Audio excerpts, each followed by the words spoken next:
ოზურგეთის საკრებულომ წლევანდელი პირველი სხდომის პირველ საკითხად მერიასა და საკრებულოში ხელფასების მატების თემა განიხილა.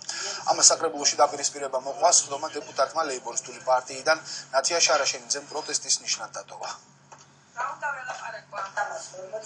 მე ვთვლი რომ საკრებულო და მერია დაკავებული უნდა იყოს იმით, როგორ დაასაქმოს ადამიანები, როგორ მოაგვაროს ოზურგეთლების ის პრობლემა, რომელიც აწუხებს ოზურგეთს და რომელსაც პირდებოდა არჩევნებამდე ადგილობრივი ხელისუფლება რომ მოაგვარებდა, ნაცვლად ამისა ოზურგეთში 2014 წელს არაფერი არ გაკეთებულა და 2015 წლის დასაწყისში მოიწყვეს საკუთარი კეთილდღეობა და მოიმატეს ხელფასები.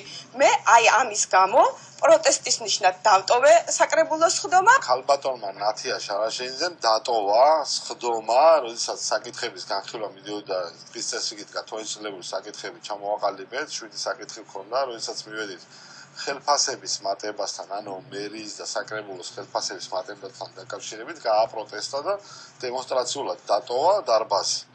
ჩემთვის გაუგებარი მიზეზების გამო.